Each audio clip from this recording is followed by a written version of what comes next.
Welcome, I'm Allan Palmer. Welcome to my home and my tea room. The Chashitsu, almost anything can be a Chashitsu, but there are ideals.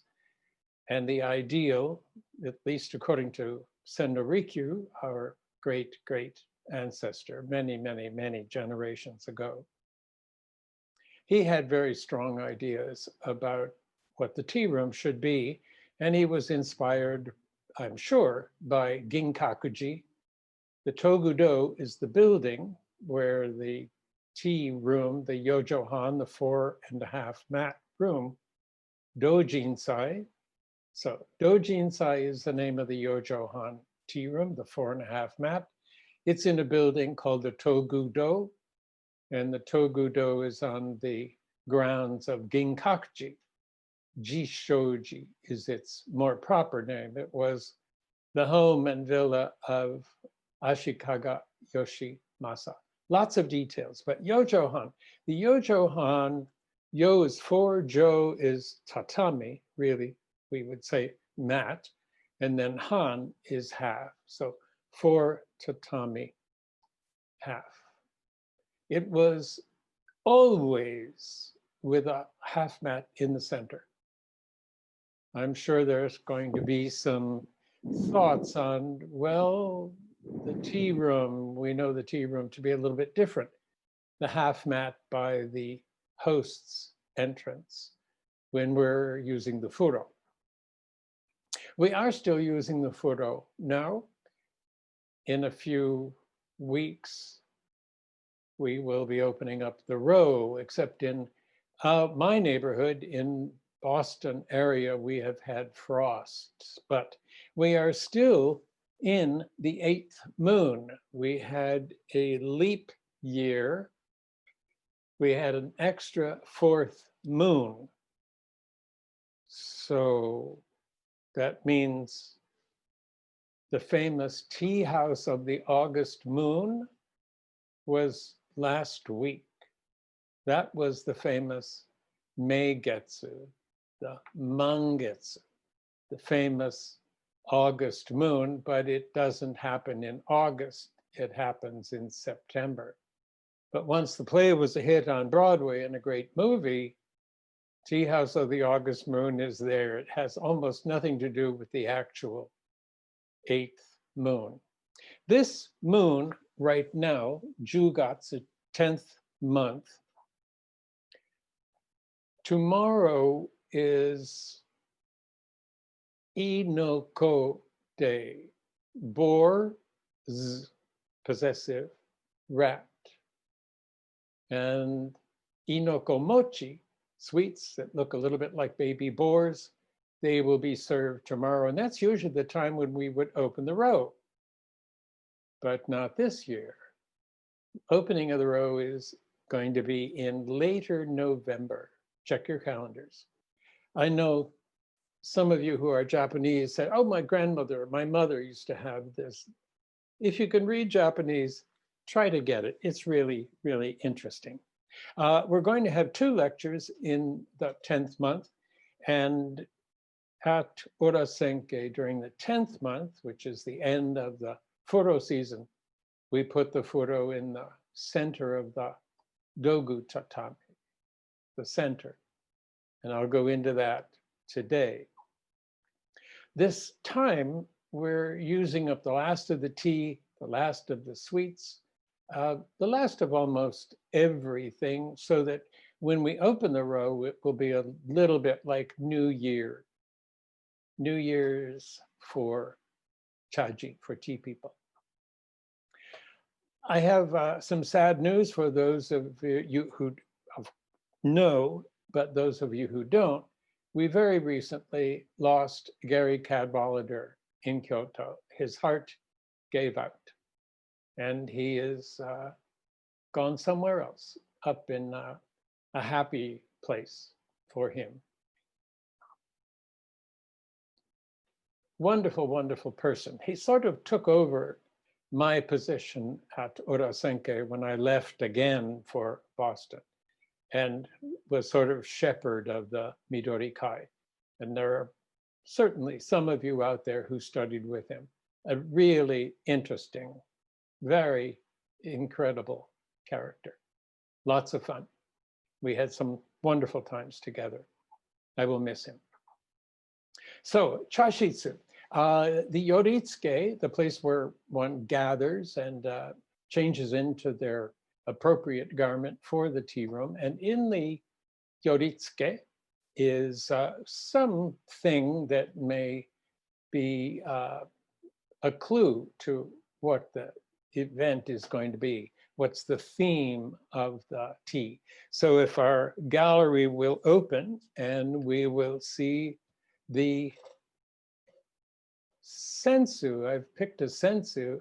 You've seen several fans. Those of you who have joined me over the last several lectures have seen fans. Fans are really so important to Japanese art and life, especially before air conditioning. When I was doing my research for the lecture today, as is my wont, I came across a Nihon Buyo, and I know very little about Japanese dance. Nihon Buyo is Japanese dance. And almost every one of them had a fan. And this fan is a gift from friends, couple. And it's a little bit difficult to make out the creature other than the tiger. It is a dragon. And the dragon is a symbol of the East, and the tiger is a symbol of the West. They are two of the four creatures that are sort of rulers of the sky. Rulers may not be the exact correct word of it, but the heavens are divided into quadrants. And the Sei-ryu, blue, green, azure, the sort of challenging color, green and blue together in Japanese mind and thought.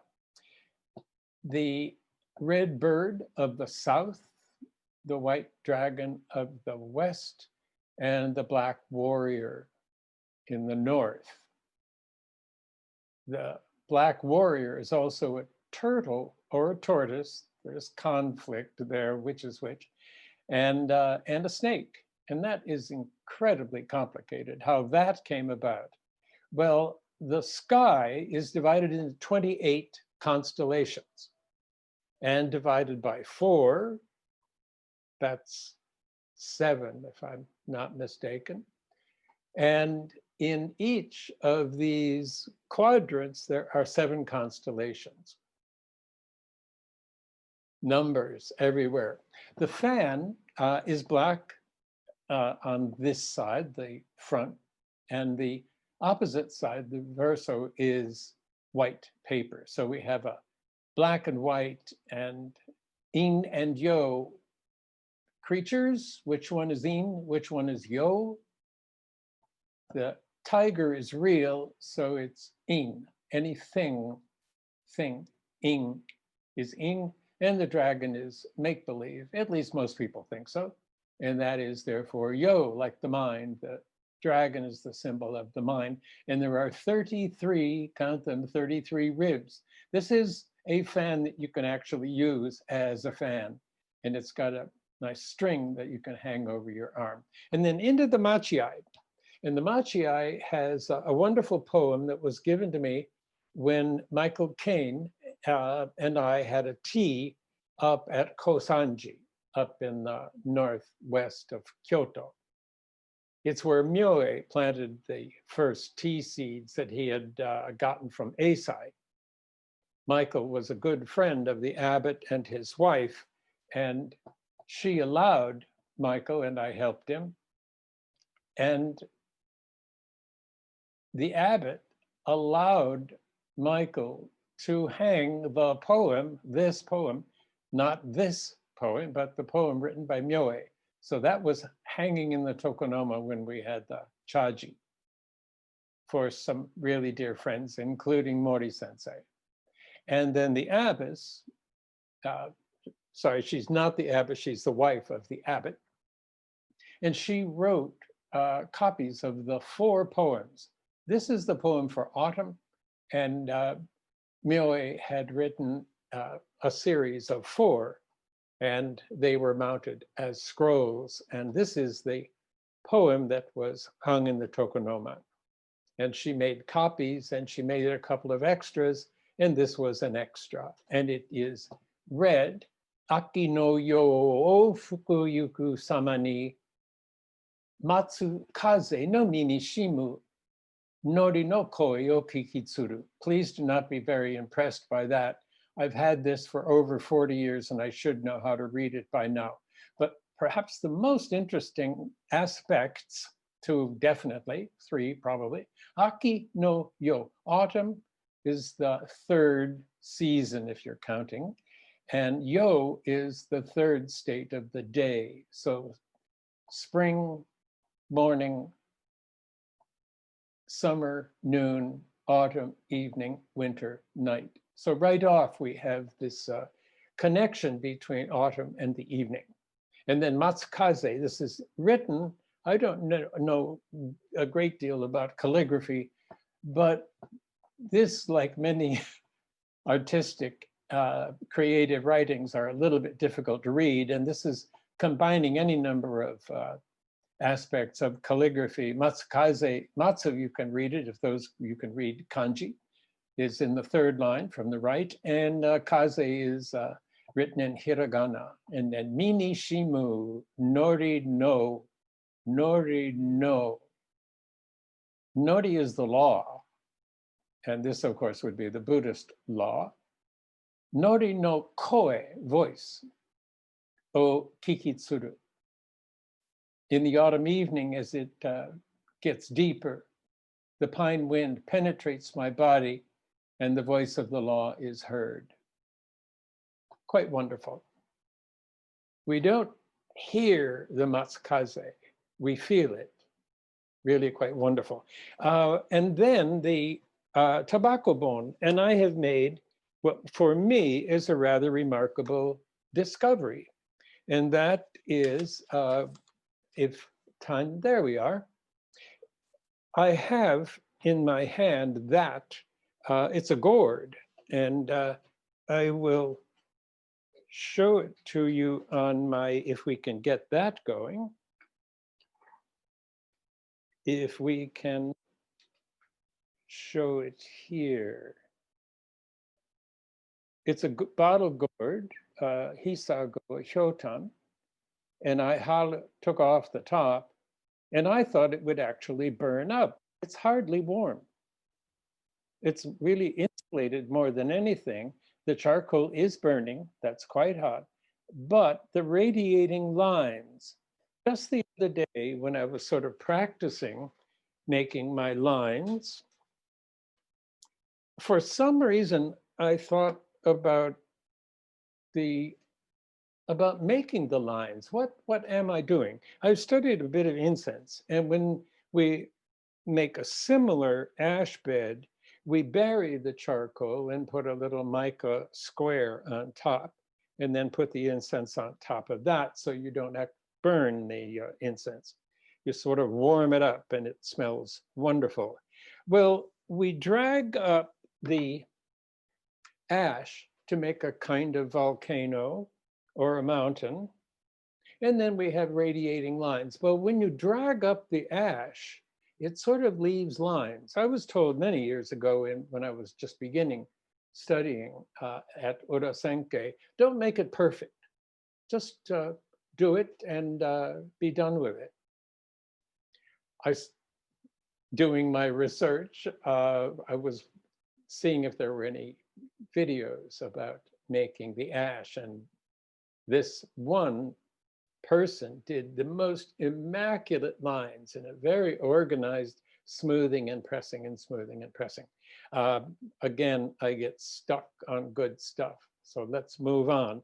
I wonder if there aren't particular number of lines, and I wonder if those lines don't happen to be 32. Remember, 32 petals of the imperial chrysanthemum, 33 if you include the center, so 32 surrounding. And I realized, well, I can think about making a particular number, 8 and then 8 and then 8 and then 8. Or is it 7 and 7 and 7? So thinking about the petals of a chrysanthemum, and lo and behold, I found any number of chrysanthemum, 32 petal chrysanthemums in Google. Kiku, play on words, Kiku is chrysanthemum, and to listen. We listen to incense, you don't smell it. Okay. So moving on. Let's see what our next slide is, the garden. Now, you've seen this before. This is my Tsukuba crouching area with water on the left and fire on the right. So that means that the lantern is in the north. And we'll find this in the tea room. So let's go into the tea room and go to the Tokonoma, see if our Tokonoma comes up.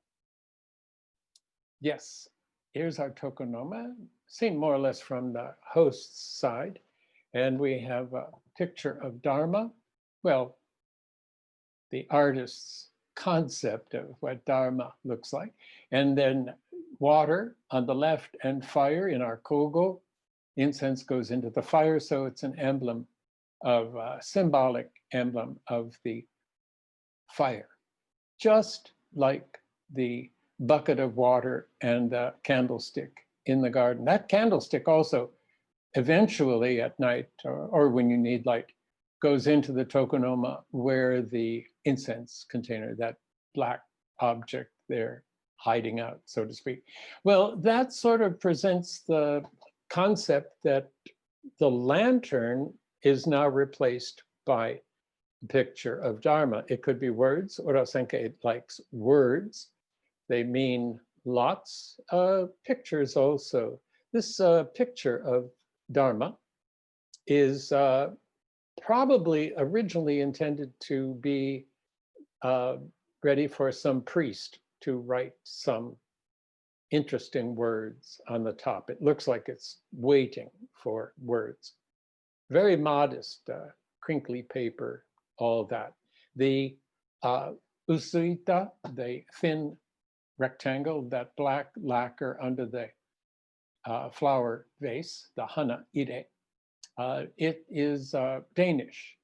I picked it up quite a while ago here in Boston, looking for Western things that might look at home in the tea room, and it has a wide open space at the top for water to reflect the moon.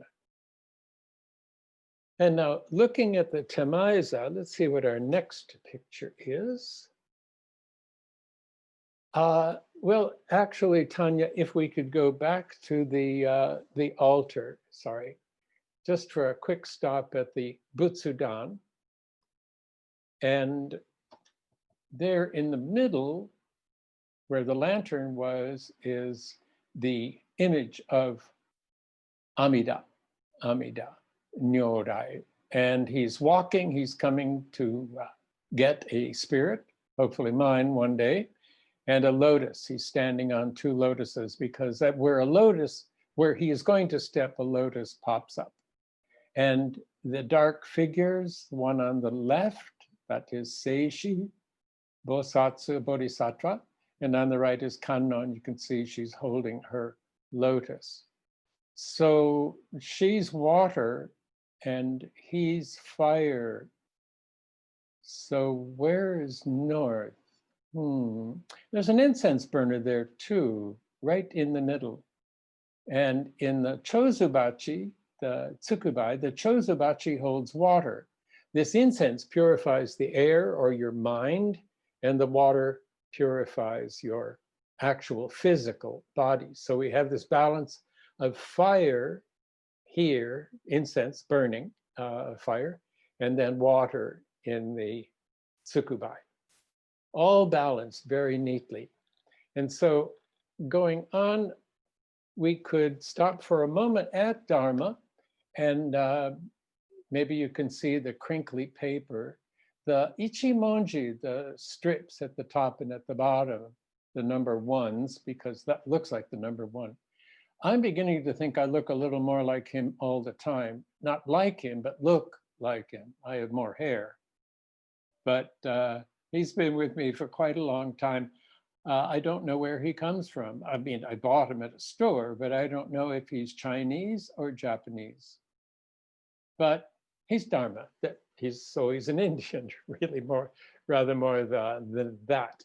And then on our way, let's look for a moment at the flower container. You can see the wide shoulder. Very typical 70s and 80s. I worked at George Jensen in New York in my younger days and was quite familiar with a lot of Scandinavian art, Danish, George Jensen jewelry. I was the assistant art director, 5th Avenue and 53rd Street, a half block from Museum of Modern Art. And then our incense this is really a rough object. It's tsuishu, it's pressed, the design is pressed into paper and lacquer, and then lacquered over it again, so that you have this easily worn look. And I'm sure it was made as a kogo. It's a wood, and it's core wood. I don't know if we actually use that term, but core wood. It's the center wood, and I'm surprised that it hasn't split open because of the tension in it. But it's got wonderful lightning pattern in it. We would call them swastikas, and unfortunately that's gotten a bad reputation not too long ago. But it shows in them, it's a little challenging here when you get it on your own, you maybe can enlarge it, but they turn in both directions. There's this bit of mystery about which direction should it go. Is it clockwise or counterclockwise? It's both. It's both. Clockwise is compassion and mercy. Counterclockwise, intelligence and learning. And we'll see those.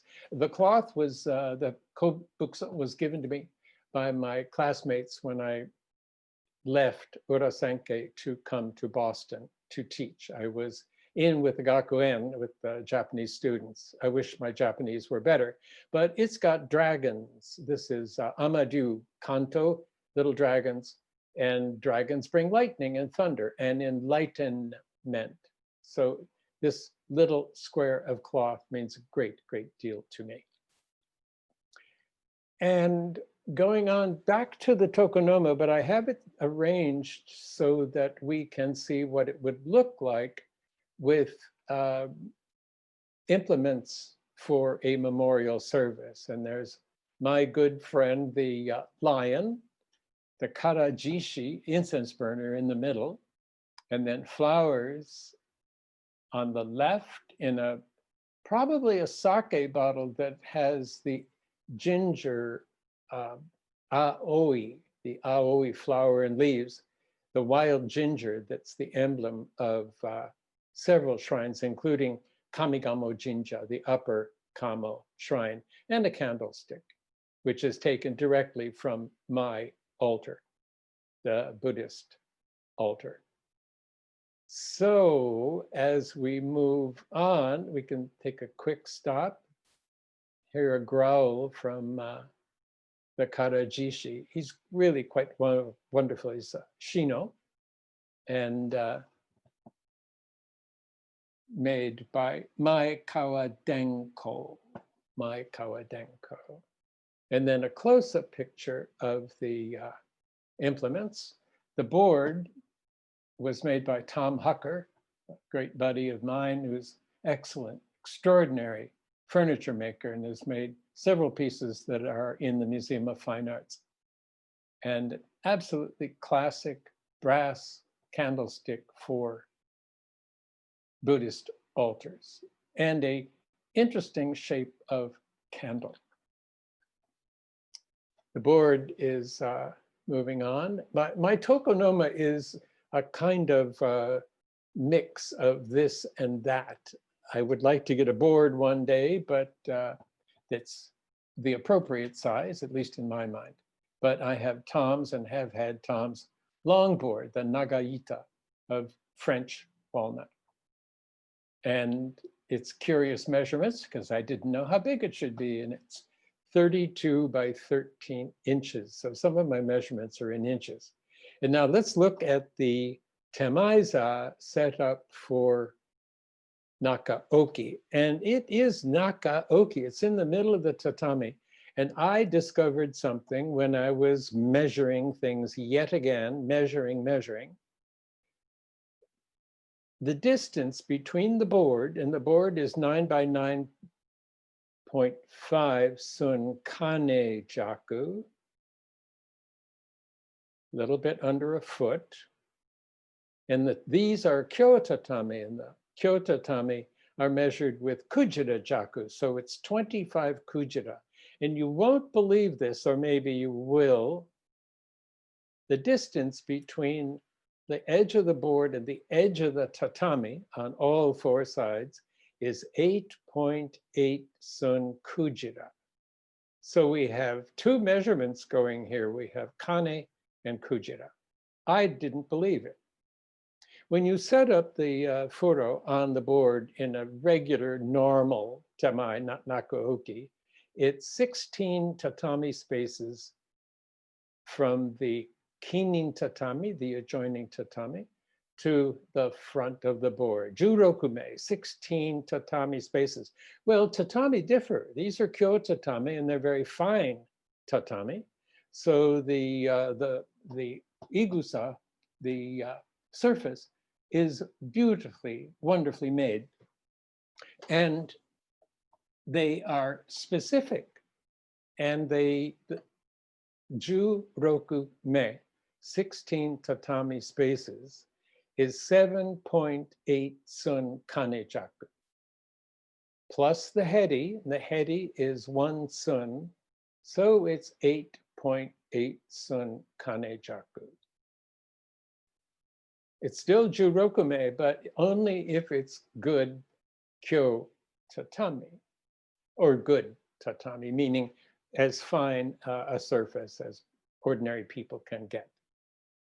So it's 8.8. You're working in a space that's 8.8. And little did I know, I put it in the middle of the tatami. And when I was measuring it, imagine after 40 plus years that I hadn't measured that using the kujira jaku, and there it was, 8.8. I was beyond astonished.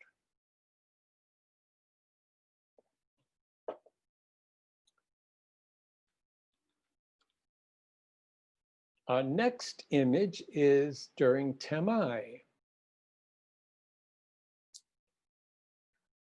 This is where the dogu goes.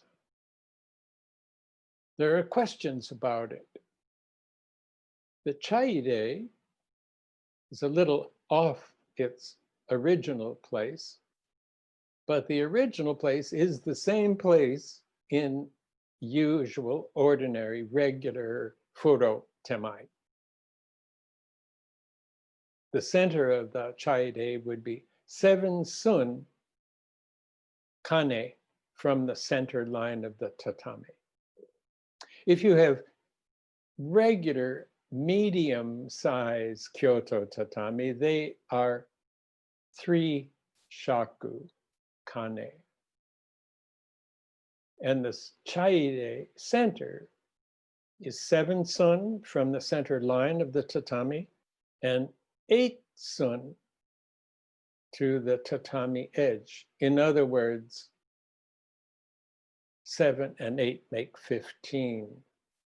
So if you discount the hedi of 1 sun on middle-sized Kyoto tatami, it's halfway between the center and the inside of the hedi. seventh sun. Not in that wide open space to the right. Some schools do that. Sort of like the Mizusashi, placed halfway between the left heri and the corner of the shiki ita.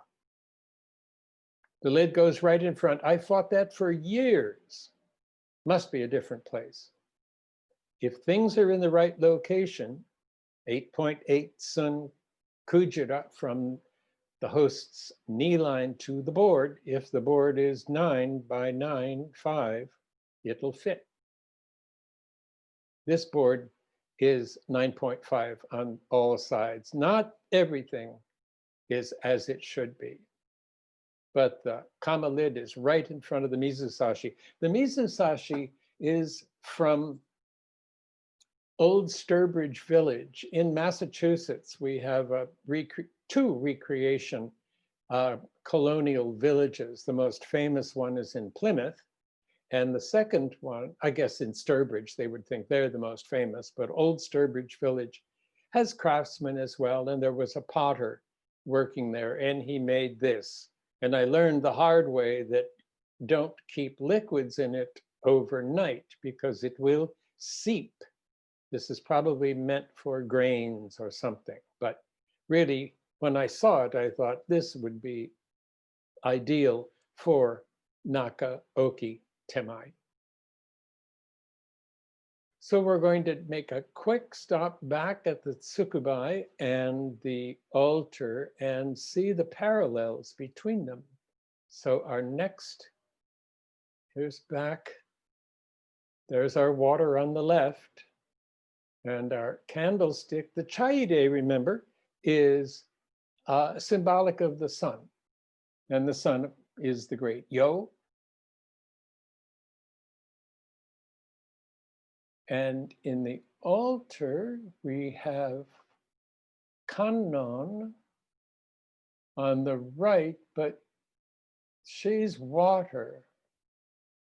But she isn't the yin and yang, the in and yo aspect that we're looking for. Kannon is in, Seishi, her partner. It may sound a little too familiar, sorry about that.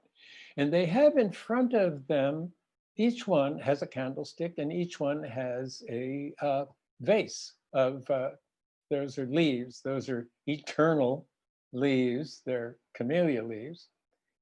And so they each have in and yo in front of them. So the one that is in the Tokonoma came from Seishi. And the water, is that right? Some of you, I hope, are thinking as well. So which one do you think went? It's Kannon's candle that went and Seishi's water. Seishi has her own water, his own water vessel on his crown. And we're going to see that a little bit later if I get there. I hope I get there. So the Tokonoma candlestick and flower vase come from these 5 implements. Incense burner flanked by candlesticks, and then on the outsides are the hana ire, the ka bean, the flower bottle. It's the water. So this gogu soku, the 5 implements, are reduced. They were borrowed exactly like this into a tokonoma in the Higashiyama period. And then it got simplified and they kept 1 candle and the incense burner and the hanaide, the ka bean of Seishi. He's got one of her own. I keep mixing the he and she because they are yo deities and some have in aspects. So male, but with female aspects. It's really quite unbelievable. In the tea room, when we go in and we smell incense, we don't see the incense burner because the incense burner is not in the tokonoma, unless there's a ritual or a rite. It is the furo or the ro, which is burning incense. So by its not being there, It's more yo. Seeing the incense burner there makes it a little bit in because it's a thing. We smell the fragrance, listen to it, if you will.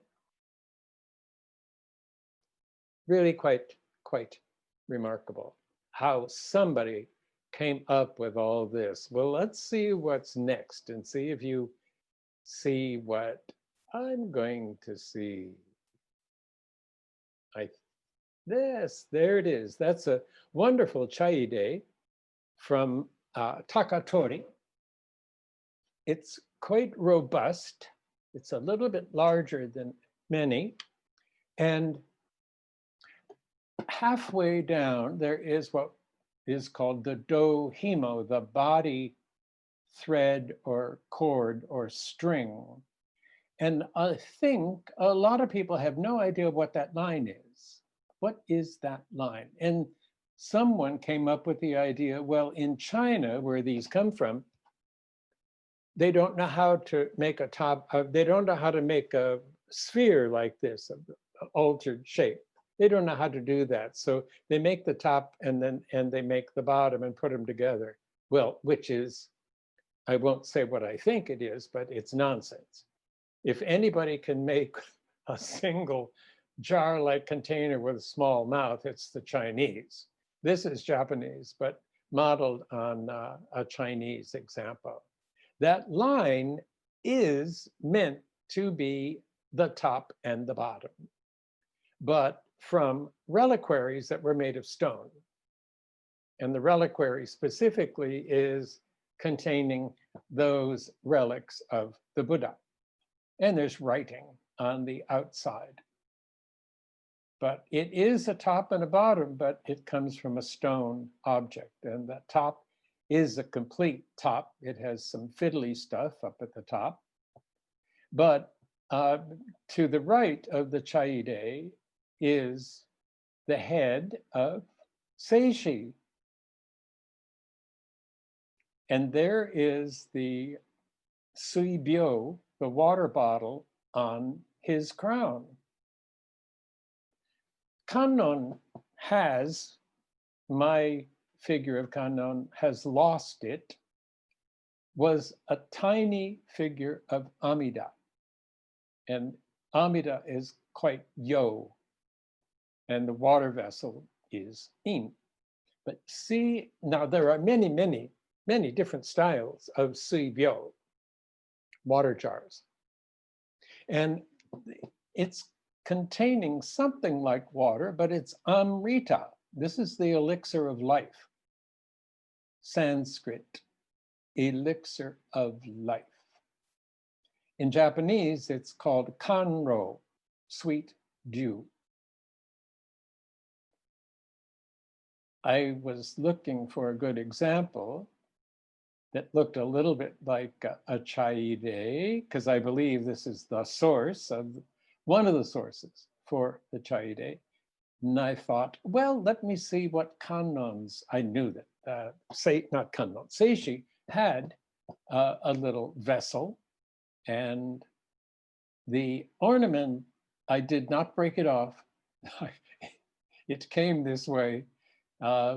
It's several hundred years old and it's had a rough life, but Seishi's face looks as though he is not much concerned about it. Really quite beautiful. This vessel is 3/8 of an inch high, so this is really quite tiny. But that ornamentation, that barrette, so to speak, is an addition made probably a couple of hundred years after Seishi and Kannon had been created for somebody's altar. Quite remarkable. I keep saying that and I mean it. And then going back to Chadogu is, sorry, I misled our librarian, Tanya, to the Cha-Chaku and the Tomozutsu. I have been the recipient of some wonderful objects, bamboo creations from Nishikawa Baigen up in Takagamine, where I used to live. And I visited him rather frequently, a few doors down. His son has taken over. And he was working, Baigen was working on this Cha-Chaku, and it split. So he couldn't sell it. This split is not the split he was talking about. That's has happened in nature. And he was trying to make a Cha-Chaku that incorporated that split. And the bamboo split further, so he felt it was inappropriate for him to sell. And I said something to the effect, may I buy it from you? I'm sure I didn't say it quite that clearly in Japanese. And he said, no, you can take it. I didn't speak English at all. And that's one of his tomozutsu. He gave me that as well. And that may be even more complicated and challenging to make than the Cha-Chaku itself. This is quite complicated, and it hasn't split. And usually these tomozutsu split once they get into our dry and wet atmosphere. Japan seems to always be a little on the humid side, but absolute treasure. I've called it matsuba because it does look like a two-tine pine needle. And the bowl that is used is from Ginkakuji. This was made as a souvenir. I did find online a number of red ones and just a couple of black ones, but I was unable to find them being sold at Ginkakuji, where I got this probably 40 years ago. The red one I used last time we were together. Beautiful chawan, traditional, could have been made 400 years ago. And the fukusa, today's the day of the dog. And this was designed for the year of the dog in 1982. And most people use them only for New Year's, but they can be used throughout the year of the dog. One of my good buddies, Bill Thrasher, is a dog, and he loves fabrics. But these look rather primitive, these little dogs. Well, they are in a sense, but they're representing little clumps of clay that have been glazed, I guess, or slit maybe, white. They look just like that. They're relatively they're not articulated very realistically. And they have shochikubaya on that pine bamboo. And yes, I'll say it plum, although it's really an apricot. But you can use that. And this was for 1982, the year of the dog. And for sweets, I have my senbei, Sōsei's senbei. It's kind of a joke, a little bit hard to say. Really easy to make. Tanya and I are going to be working on a video to show how to make them. And a cluster of a variety of rakugan. And that sort of medley is called fuki-yosei, blown together.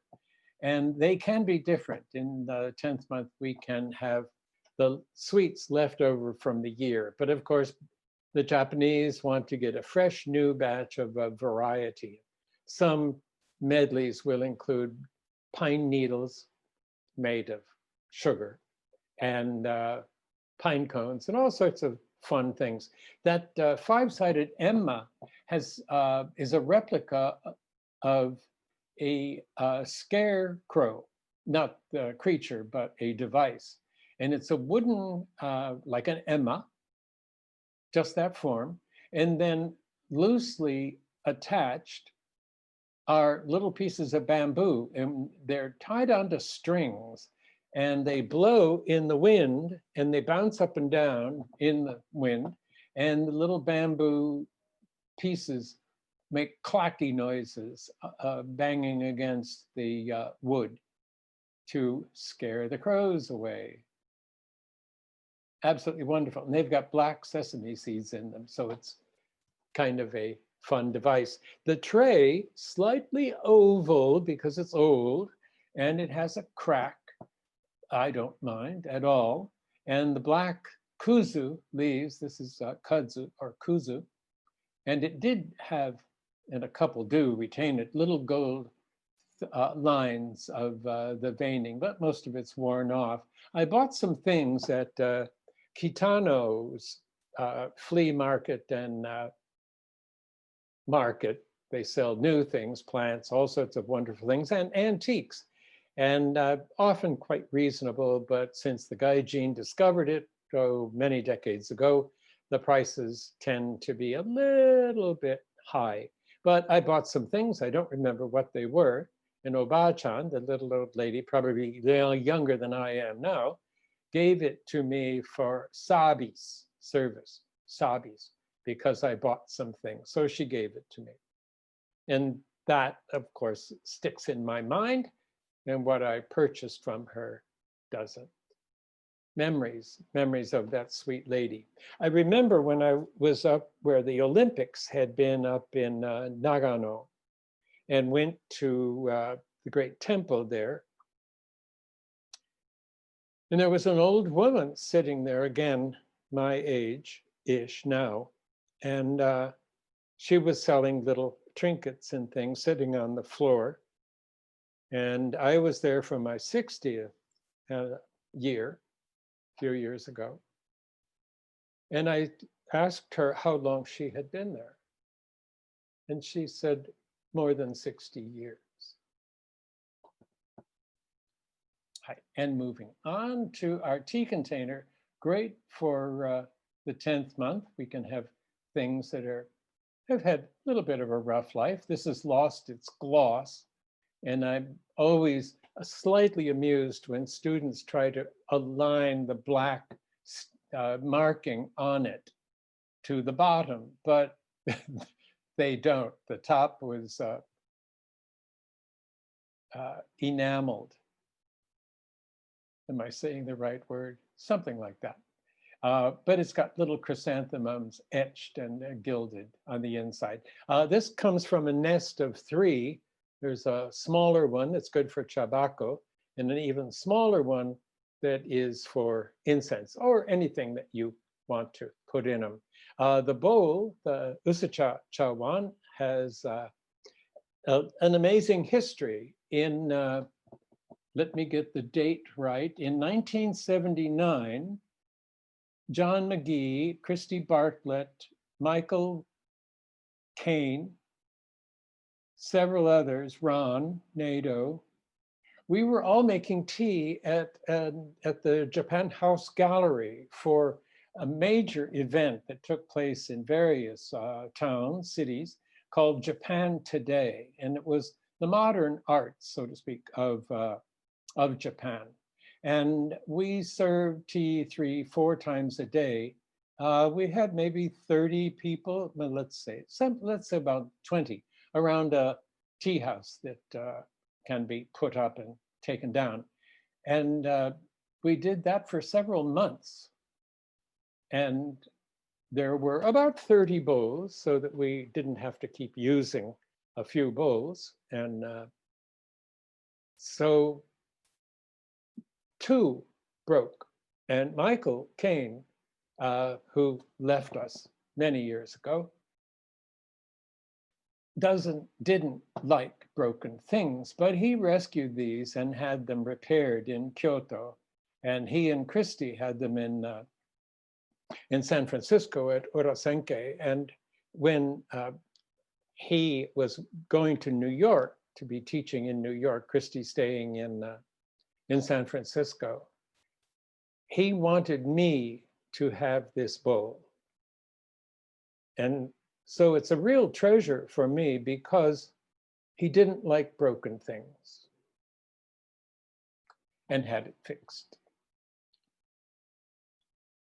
Now, the Yojo Hand, Anthony Crasso has made into this remarkable recreation of my somewhat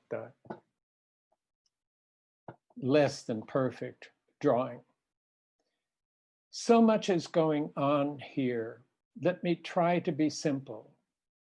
The most obvious thing, not looking at what's written, is its shape. Manji. Manji is that design. The 3 rectangles around the square. That is a manji.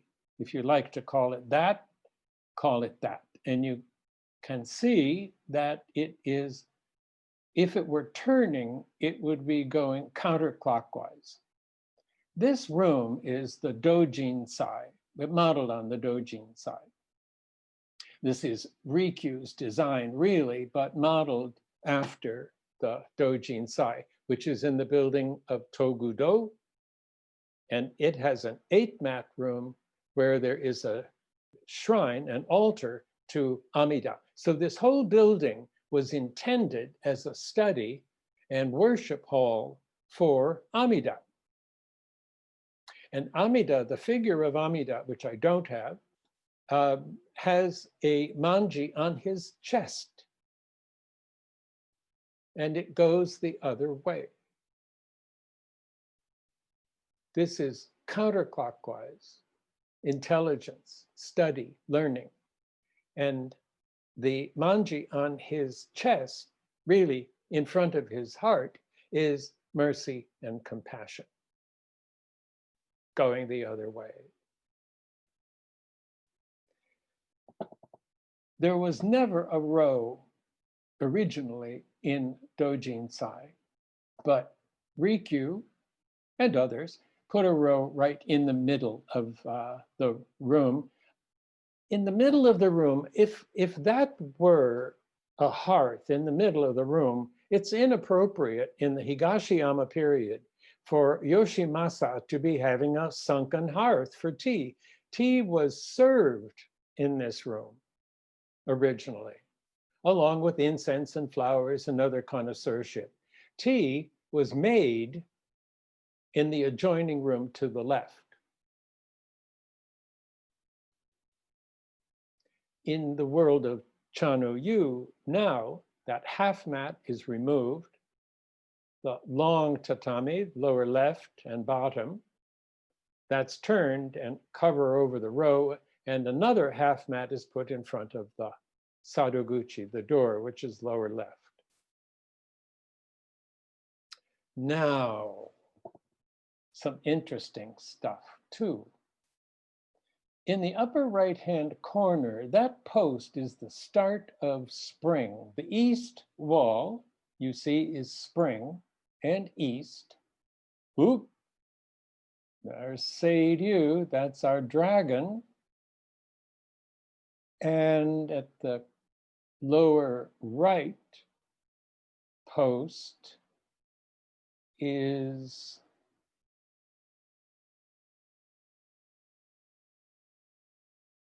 Komoku-ten, one of the kings. Tamon-ten, one of the kings up at the start of spring. Yeah, I'm jumping there. Suddenly, I got a little off there. The corner post, lower right, is the start of summer. So the summer months are in the south. This is a lunar calendar I'm talking about now, not a solar calendar. And the lower left post starts autumn. So autumn, 3 months. And then we get to the upper left corner, and that is the start of winter. And you can see as we go along there, there's 10, and that's the kanji, the character for moon or month. So that's the 10th moon. This is lunar again.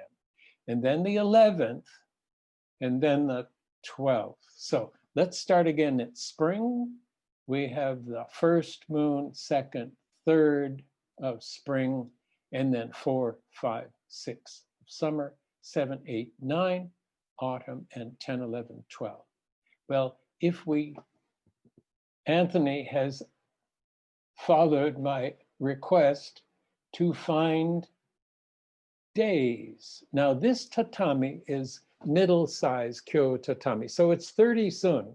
Well, in the ideal lunar month, there are 30 days. So one can find days. You see in the middle of each half mat or hanjo, let's stay at 1 moon, 1 month, and you see right in the middle is a circle. Well, that's the full moon.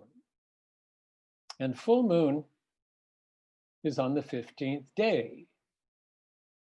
You can find days as you go along.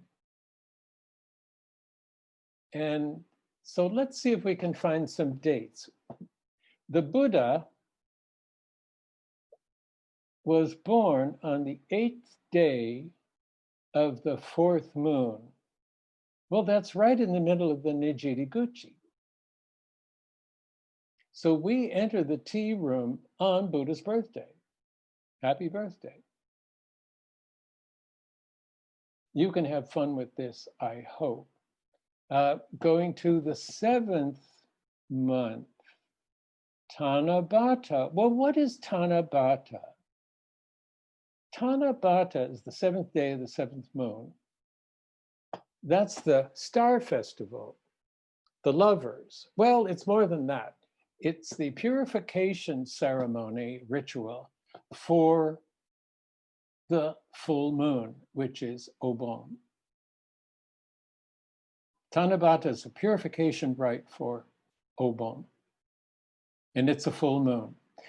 Should be remembered that the full moon is the Ennichi, or the very special worship day for Amida.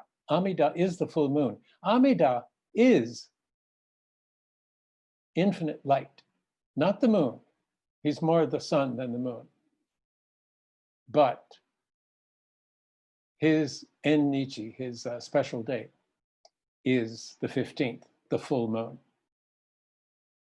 Now going through the 9th month and 10th month. Now we're in the 10th month. If we put the furo on the 10th in the middle of the tatami, 9th and 10th, then that would be in harmony with both full moons of the 9th and the 10th. But we put the furo in the middle on the 10th month. Well, looking to the left, you can see Amida Nyorai. Amida Nyorai is one of the 8 Buddhist deities that protects the tea room. Well, everywhere, everything has this system, but I've put it into the tea room. So if the furo incense burner is in the center of that half mat, maybe our Nakaoki Temai is in honor of Amida. The 10th month, all the Shinto deities go to Izumo for a big convention. All of them. Well, except a couple. There's always some little twist of fate. And they're not there.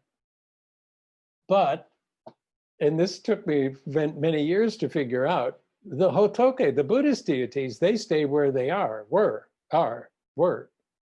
So maybe there's something Buddhist going on here, and incense is pretty much a Buddhist activity. The 3 offerings in Buddhism are ko, ge, to. Ko is incense, ge is flower, z, and to is candlelight, really, but fire.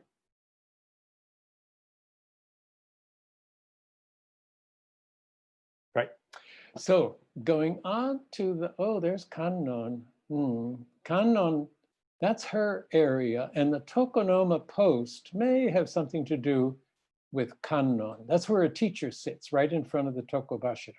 In an 8-mat room, I know this is a 4.5, but in an 8-mat room, the Yojo-han is like it is here, more or less, and then there are more tatami on the outside to make 8 mats. But the Tokobashira, the Tokonoma post, is in the same location in many of those 8-mat rooms.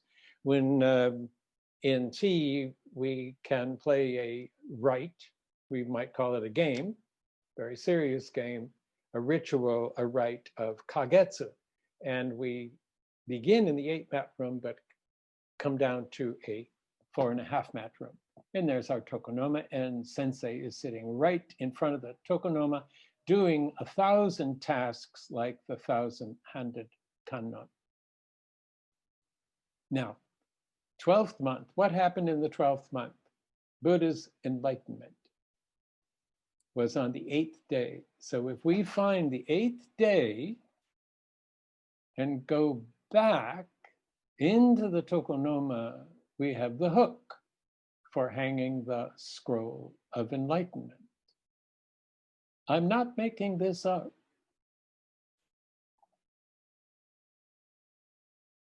Tokonoma. Well, let's finish the tea room, and then we've got to get to Q and questions and answers. The 4 kings replace the animals. So let's look at the animals first. In the right, that's our azure dragon, the green dragon, the blue dragon.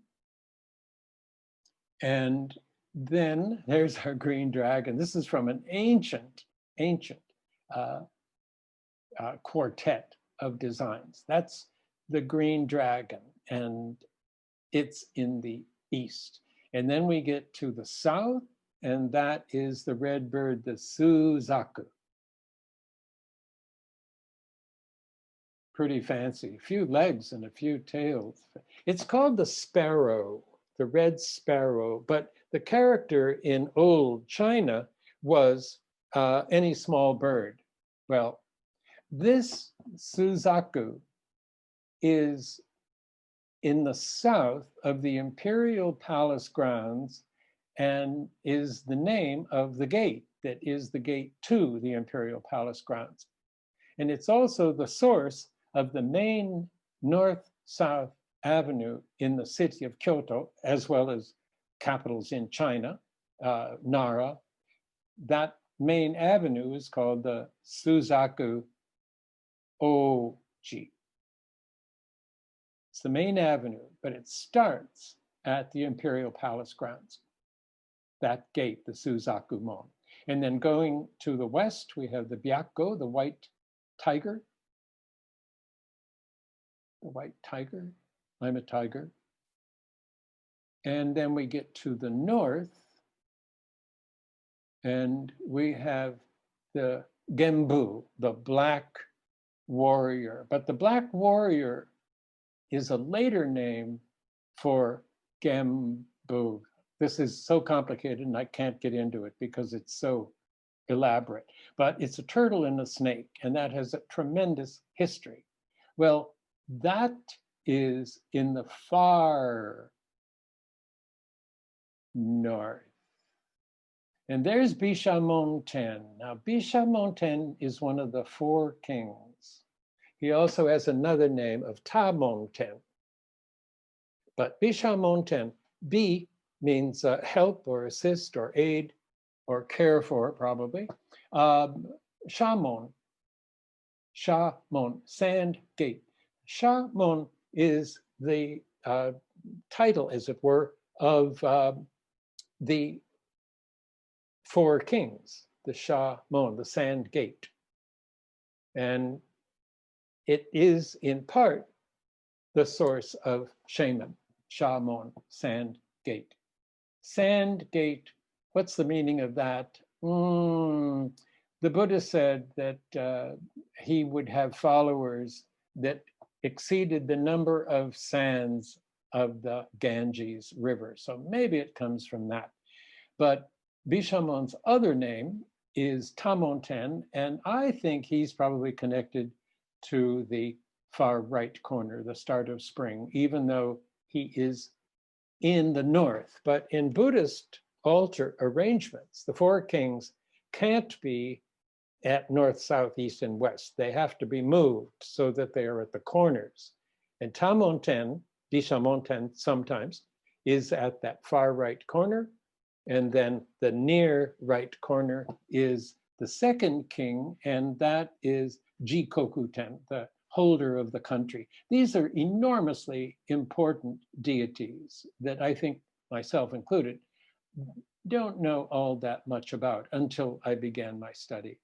And then Zo-Cho-Ten, who is the guardian of the post. Post, the kanji, the Japanese character for post, hashira, is also the counter for deities, for Buddhist deities, and kami, the gods, lowercase, if you will.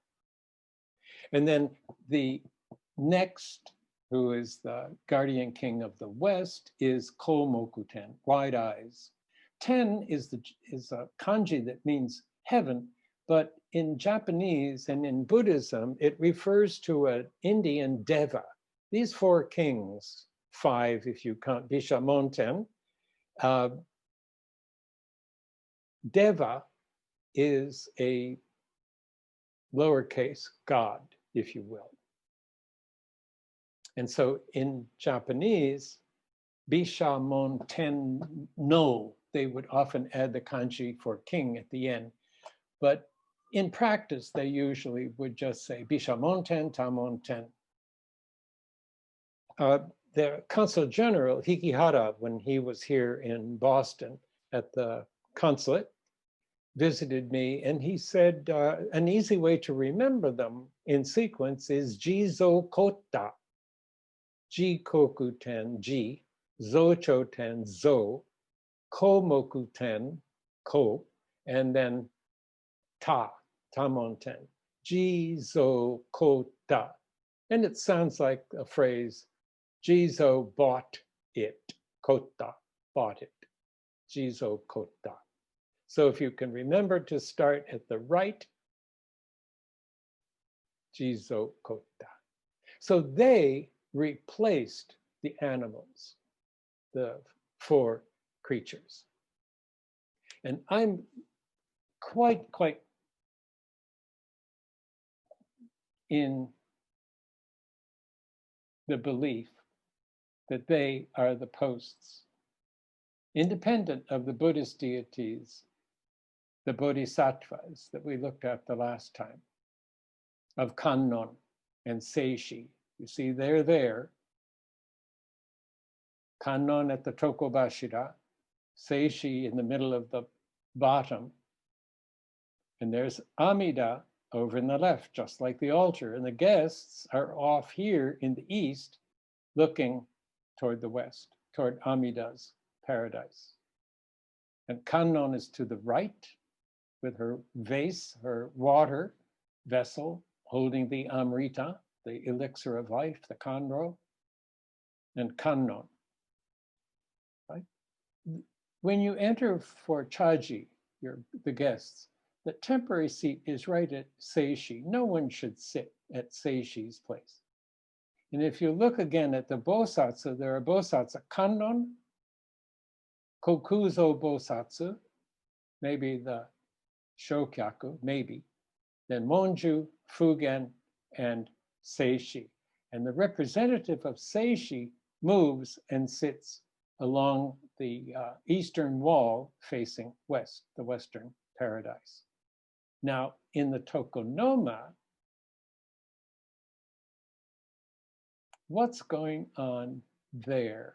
New Year's, we hang a willow, and I found, I know you're going to love this, I found a sculpture of Bishamonten made out of a willow trunk, carved, as they say, by Shotoku Taishi on Sado, an island off of Niigata.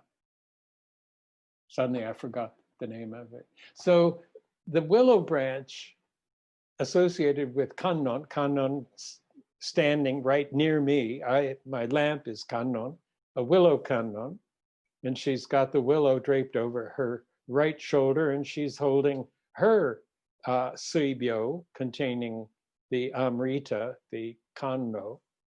But Bishamonten, there is a connection with willow, I must confess. Well, there's one empty post meaning there's nobody that I've affixed to it.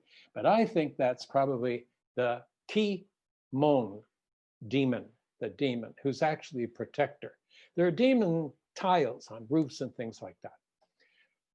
Well, scratching the surface, and it looks like, well, let's see what's coming up next. Let's take a quick stop at Togudo and the Dojin Sai. We'll see if, right, that is the 4.5 mat room of Dojin Sai, and you see it's laid out like a manji. And that there isn't a tokonoma, that's a window, and that window, it supplies light for that desk that's there. That's the desk, that's the showing. And the shelf there was for fine objects. So if you open those shoji, that's the world. That's the north direction, the actual north. The tea room doesn't have to be oriented toward the north. It's nice.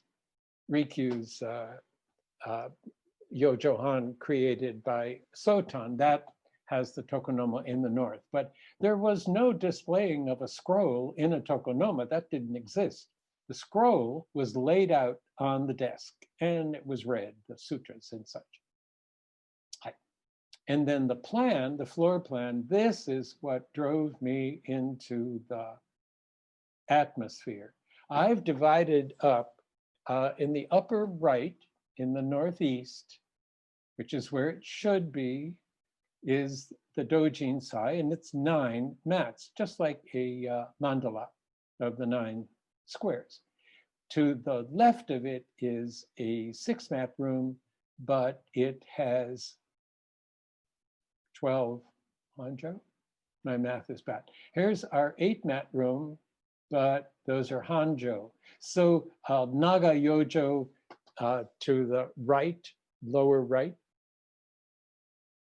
And the altar of Amida is just a little off center. Well, this building is not symmetrical. It's made up of 7 hanjo, the width of 7 hanjo. Well, 7 times 7 is 49. So there are 49 hanjo. The building is 49 hanjo. Well, who would design that? What did they have in mind to make a building that isn't symmetrical? This Dojin Sai, the Yojohan, now 9 squares, that was probably the main reason, because it looked like a mandala. It looked like the 9 squares of a mandala. It was the magic square. It's even more complicated than that, but I can't get into that. There's not enough time. So it was intentionally made. The Dojin Sai is regarded as the first room in which tea ceremony was served. Now made, but served. Well, what is its purpose? Yoshimasa had this made. I'm sure he worked with the architects, the designers, and probably a few priests to go along with it. Jodo priests, Pure Land priests. Amida is the central figure of Pure Land sect. And now Amida made 48 vows. They all made vows. His 18th was the most important because 18, does that sound familiar? Because 18 is the number of life. 10 and 8 make the character for tree, which is life. 18, 18, Juhachi. Natsume, Rikyugata Chu Natsume is 18 bu high. Kujira, Futaoki, 18 bu high, but Kane. And Kane and Kujira relate to each other 8 to 10. So 18 everywhere, everywhere, everywhere. Well, Amida made 48 vows. There are 49 hanjo, and he's right in the middle of the room, the building. A little off center, coming to earth, little toward the west. his paradise. Outside, lower left, on the left side, sorry, right in the middle, there's a bench in the wall, and that's where people would wait, looking west.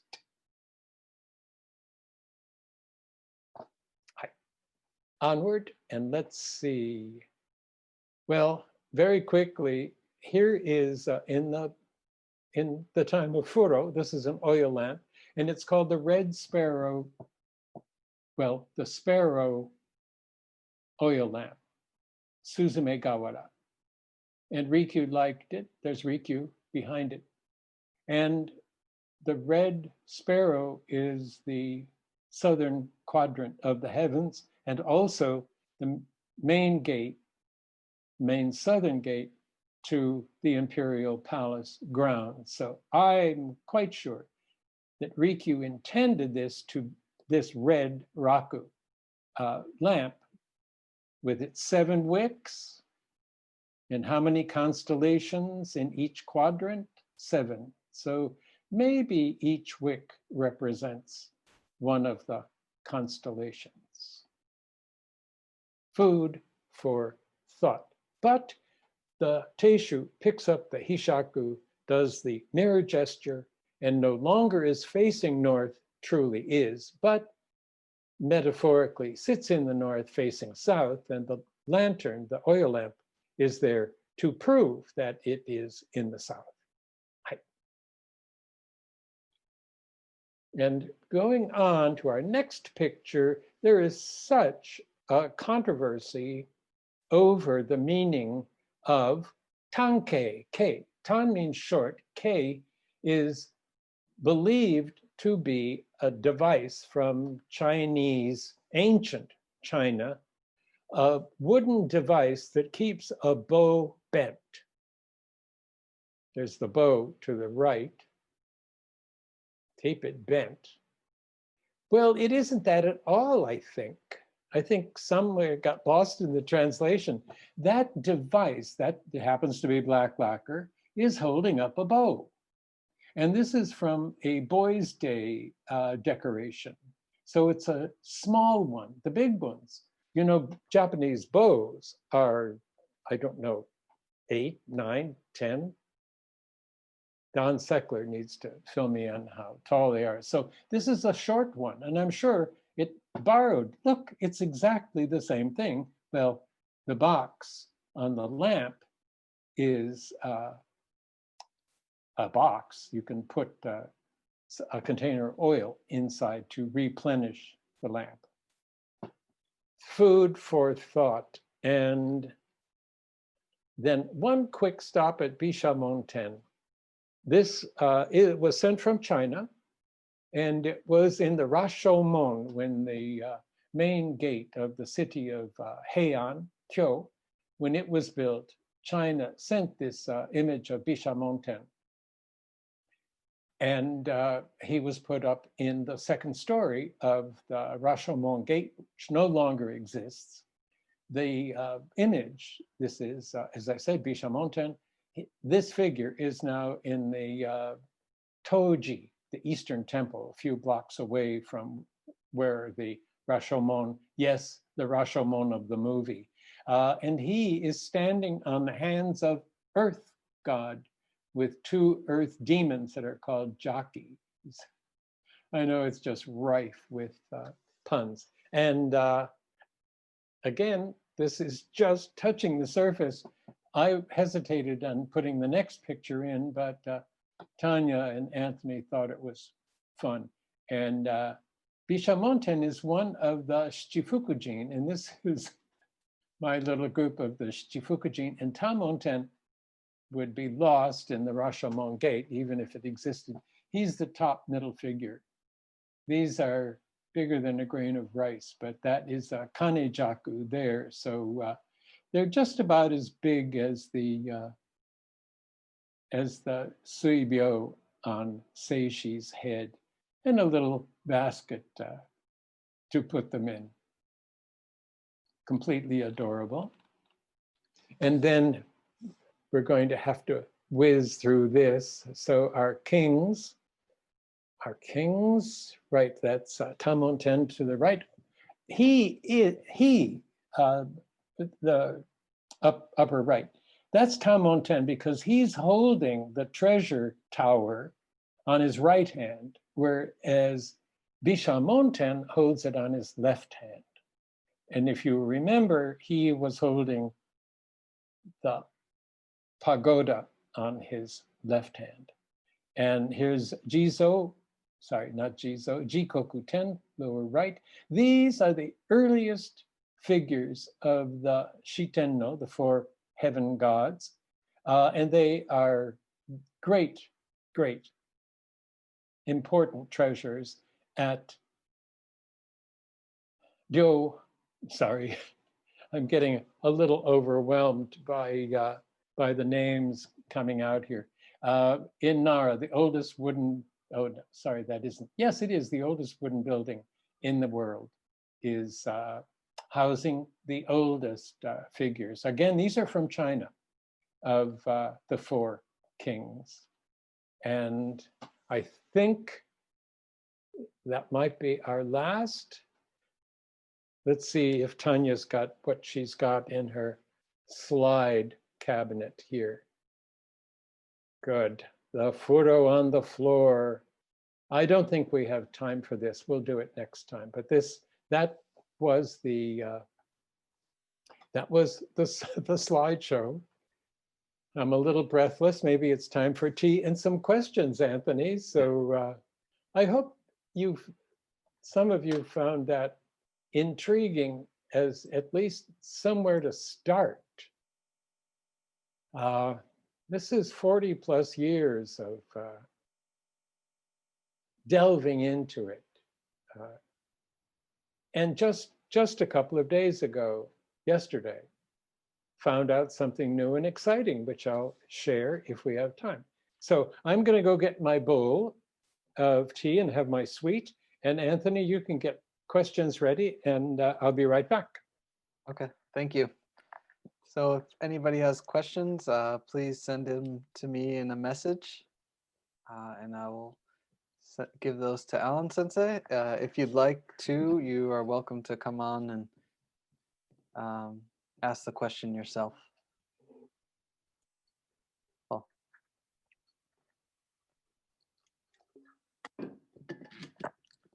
But I welcome everybody to start their video and microphone, and yeah, we can have tea together. So.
Hello. Hi, Sensei. We have an interesting question here. The coal in the hide on the tabakobon has a slight angle to it. Is there a good way of thinking about the way it's angled or facing? The higashibon. No, the tabakobon with the hide, and the coal is angled or tilted. Yes, it was only to show the sides. It should be placed absolutely squarely in front of the guest. No, the coal itself, Sensei, it has a slight lean to it. The charcoal, sorry, I misunderstood. Yes, Urasenke, the kotadon leans to the left. I'm not sure why. Leans to the left. I don't know about Omote Senke. It probably leans to the right. I don't know. And Musho no Koji Senke, it probably stands flat. If it's anything like the Hishaku on the Tsukuba, on the Chozubachi, Ura Senke's, the cup opening is to the left. Omote Senke, the cup opening is to the right. And Musho no Koji Senke's, the cup opening is upward. This, by the way, this gourd is warm. It's not very warm. It's unbelievably not hot, but the charcoal is still going. And this is now well over an hour, probably well over, bordering on 2 hours, not quite. But I thought it was perfect for autumn. And I had forgotten that it didn't get hot. So leans to the left. Thank you. So, Sensei, I think maybe we can have tea now. Or are you ready for tea? Or Well, I am. I don't know Okay. if others are. I can certainly wait. so apparently for Ueda Soko Ryu, the charcoal is straight up and down. So Good. thank you, Adam. I think it's different to be different. But so if we're ready to have tea, and then we can, if we have time, we can take a tour. So, Goshobani tashimasu.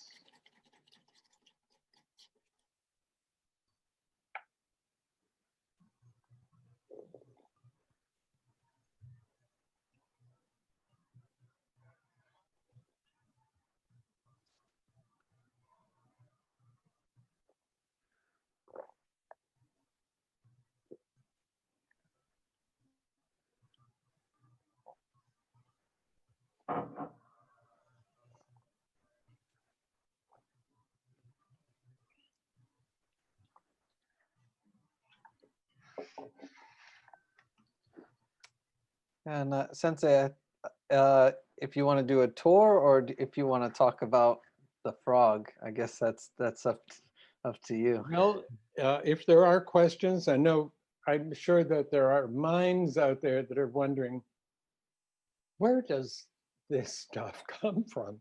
Well, it comes from everywhere. But just a word about Togu. This is the Japan Today chawan that had been broken, really quite neatly broken, if I could say such a thing. It wasn't shattered into 1,000 pieces. I took a black raku chawan, by nobody famous, a beautiful black bowl, and I took it with me to Israel, and I made tea in the Garden of Gethsemane. And on the way back, I guess on the way back, it broke into a bundle of pieces, but I had it fixed with red lacquer. I mean, why would I use anything other? But this is, I don't know if you can see it, but it's the letter Y. It looks like the letter Y. So it has a nice one line as shomen and drink between the two repair cracks. So this is a bowl, a tea bowl. It's a tea bowl, an okay tea bowl, nicely made. The foot comes out a little bit so you can hold on to it. Nice hakeme. But it's not just a tea bowl. Hundreds of people drank from this bowl. That's different. That's different. Hi. So do we have time for a tour? It's going to be in situ, everything that we've seen. Yeah, I think that'd be good. I think we have a little bit more time left. Okay. So. But I'm ready for questions. I'm sort of baffled by the no questions. Unless they're, oh, and there have been people who have written to me, and I'm happy about that. The horseshoe, I didn't include it in the slideshow because it just happened. I just learned about it. But Gary Cadwallader gave me this several years ago, and we saw it previously in one of the lectures.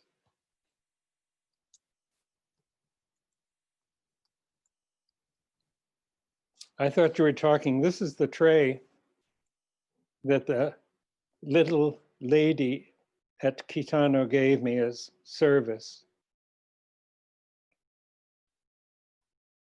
I have had the eternal tessen, but this in fact is a clematis, cyclamen. There's a very popular song in Japan many years ago when I was living there, Shikuramen no Kauri. And there's the water, but it looks a little bit like a thing that would fly.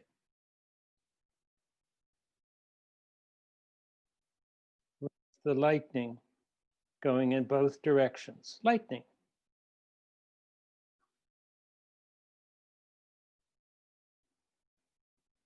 He does have little tiny irises. And this is that momigami that's imitating the crushed paper jacket that a priest would wear. And look at this very curious printed ichimonji and some really beat up jiku. This is the jiku, the scroll, and there's no division up at the top, no futai. So intended to be quite modest.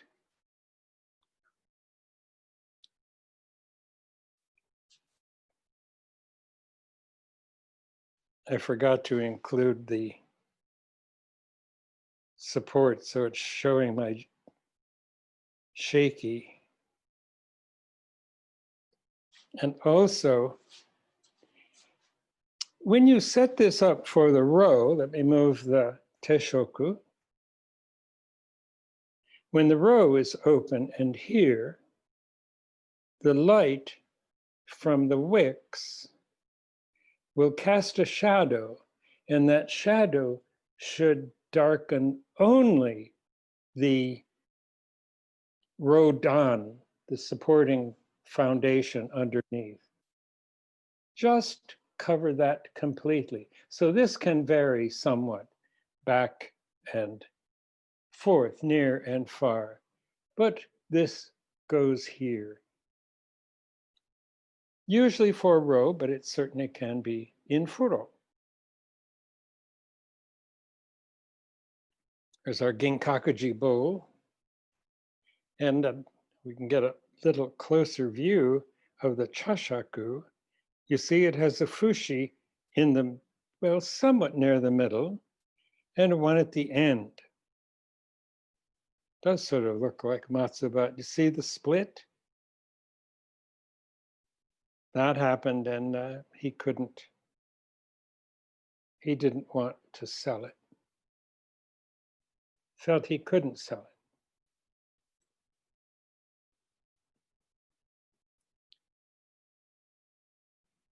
it. Right, the Hishaku, I should have moved the Chawan first, goes right from the center point, right here, and it rests correctly on the futaoki, but it comes right to this center point. There is room for it. I found there wasn't room because my tatami were smaller, and it should be a little bit to the left.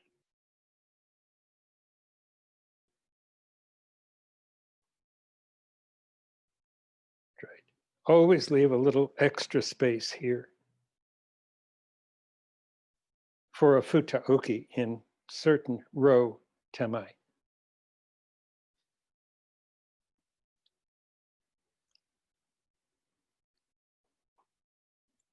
Thank you, Sensei. I think we have a couple more questions.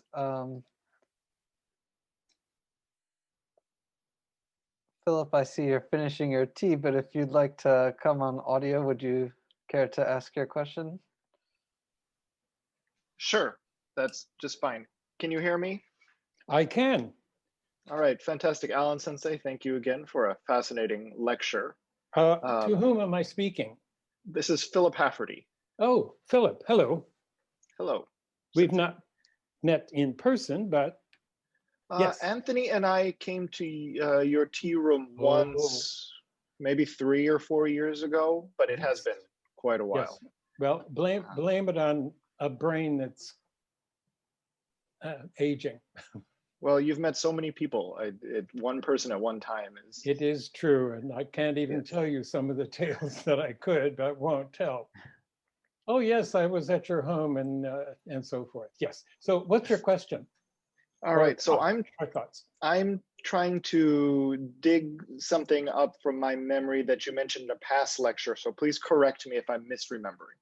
Well, I hope I remember. All right.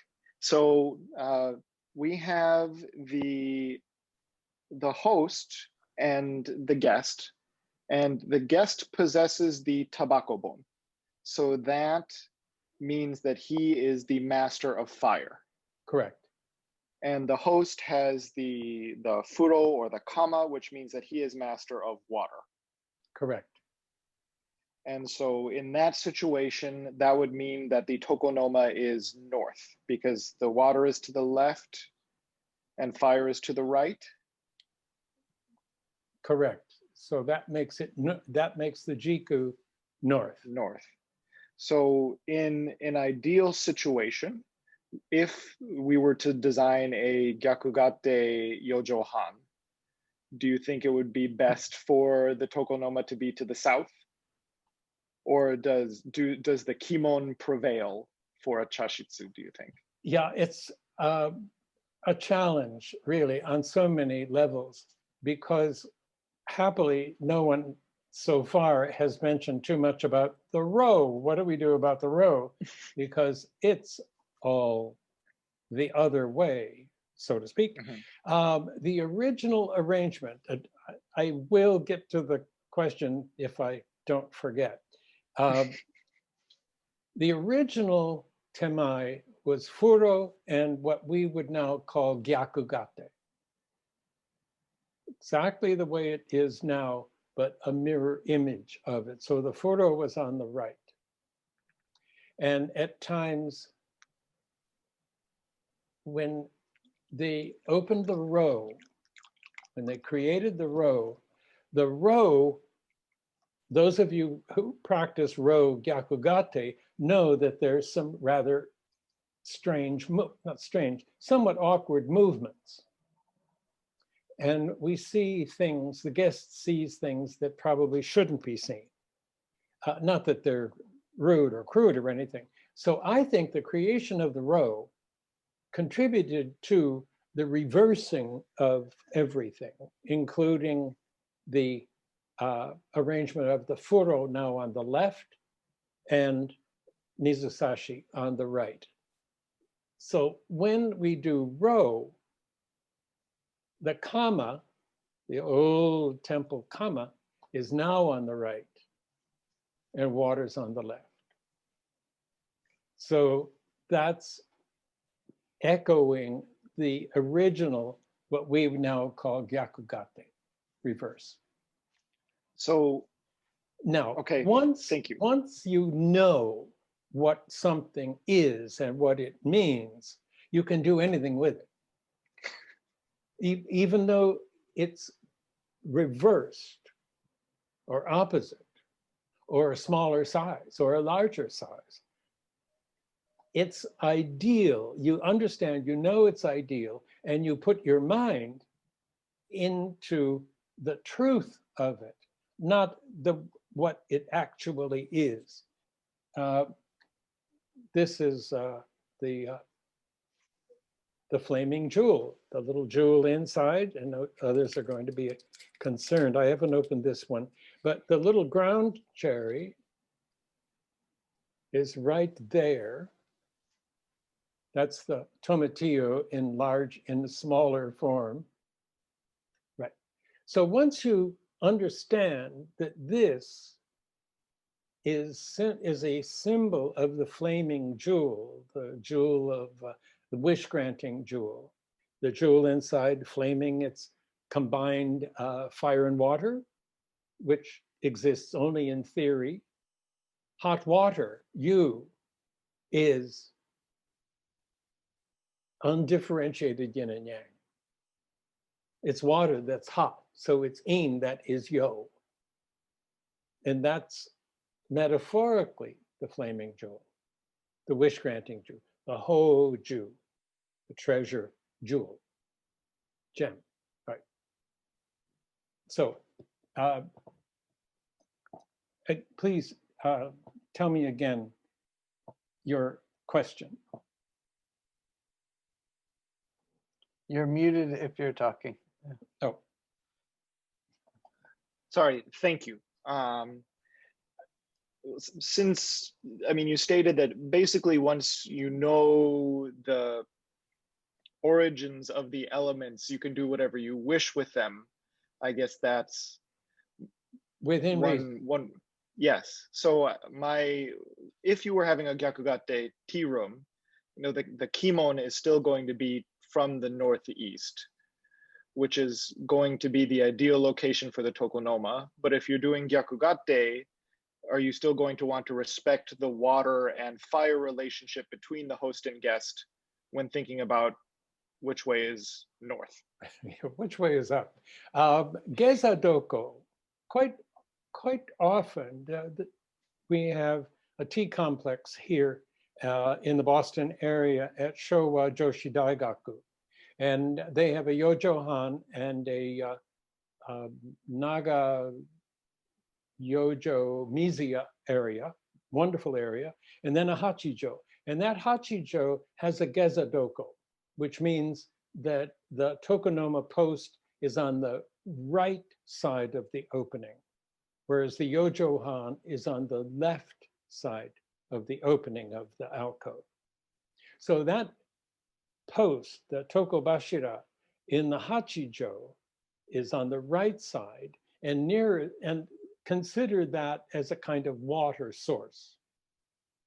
That's the water, that's the Geza, that's the down part. And then the Kogo, or your candlestick, goes on the left side. And I know I have thoughts about that as well. I've been to a number of teas given by other people there, and they have an alternate way of doing something. It's never wrong. It may not be correct to where you think it should be, or your school may think it to be, like the opening of the cup on the Hishaku. Is it to the left or the right of the tilt of the charcoal? Believe what you believe.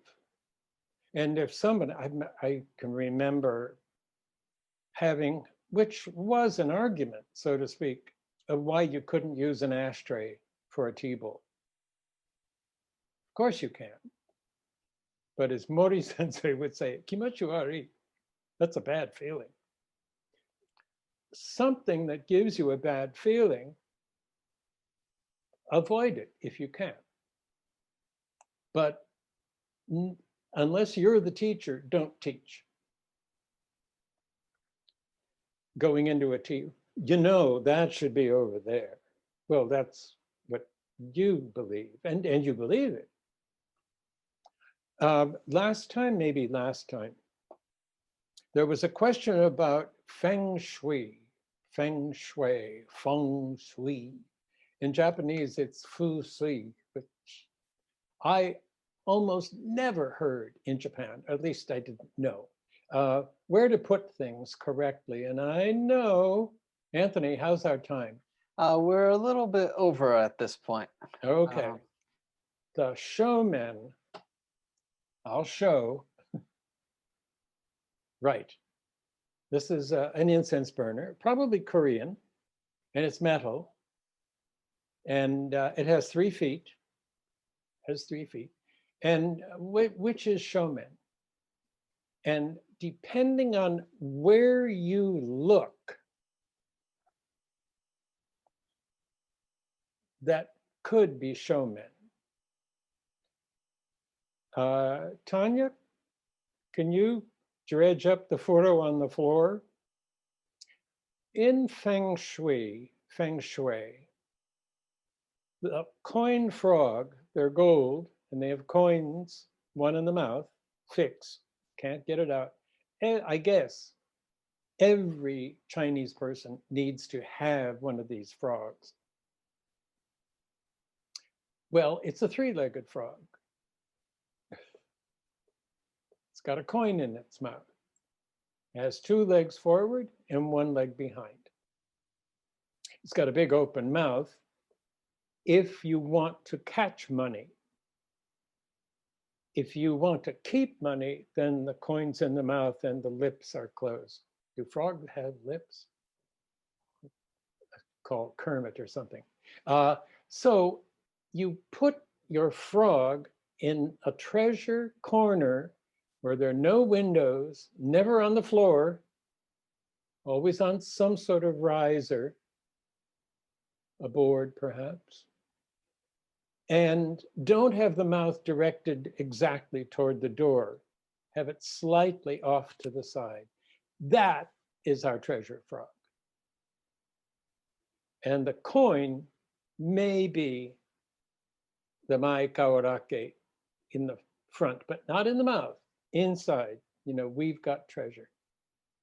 We should not have a window in our corner by the dogu because this I heard a long time ago, that no window. So if you have shoji that open, these are actually on the floor, no one's going to open them. And they're also tables. Nobody's going to walk up on a table. But you don't, if you have shoji that slide and move, then you need to put a forosaki byobu, and that is to hold in your treasures.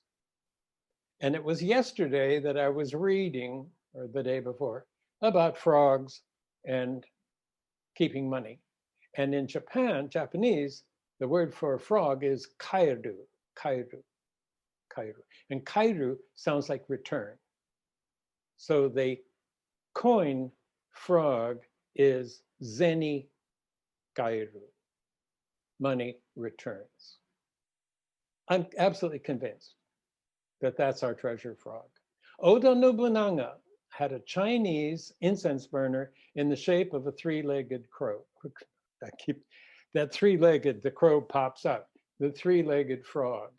It was uttering some strange noises the night that Akechi Mitsuhide attacked and caused his suicide.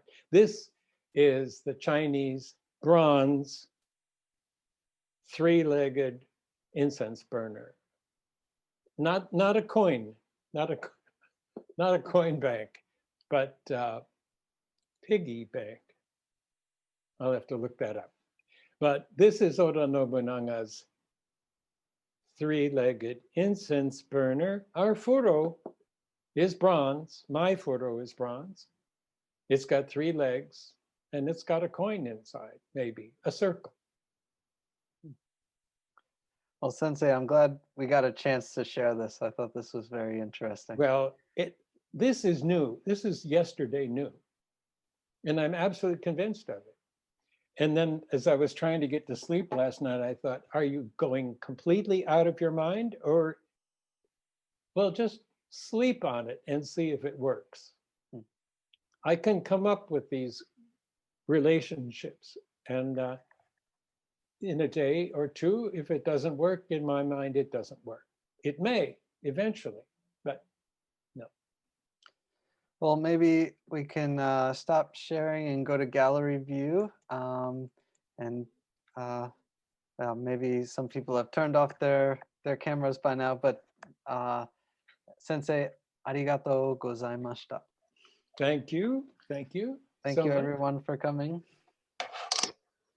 I think I saw Tom Hucker, but I'm not sure. Send me a note. Oh, I need to know gallery view. There we are. There he is. That is Tom Hucker.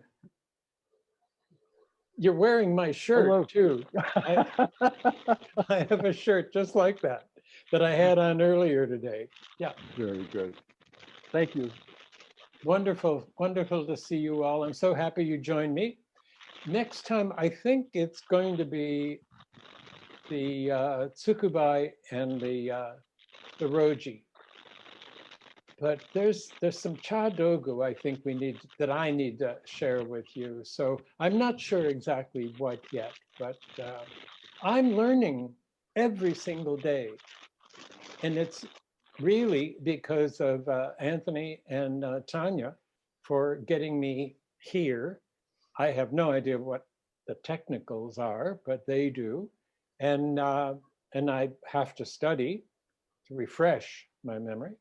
And new stuff coming up all the time. I think I might discuss the Chasen next time. And if you want to have a wonderful discovery, to do a little research, just for fun, is look up Mount Kailash. I didn't know about Mount Kailash until a couple of years ago, and it's the center of the world. There are old maps of Eurasia. The center of it is Mount Kailash. You can't climb it. And the people say, oh, we're going to go climb Mount Kailash. No. If a local finds you, you're not going to climb. It is too sacred. And the four kings live on the sides of Mount Kailash, which they believe is Mount Sumeru. Mount Sumeru. You've heard of the Sumerians, right? Early civilization, Sumer. Why would Buddhists call it Mount Sumeru? Sumer. Looks like a pyramid when you get to Kailash on Google. If you go, there are pilgrimages, and there's two lakes. There used to be one. It's two lakes. One is absolutely poisonous, and one is pure. And you drink and bathe in the pure one, and then go around the mountain. Not up. My traveling days are over. If I could be there, I would be there for a short time. But I've had an extraordinary life. I never thought I would be 25, let alone 85? No. I'm only 82 and a half, so. Sensei, thank you very much. And thank you for everyone for coming. Come we'll back see you again in 2 weeks. and see me sometime. Hi. Bye. Bye-bye.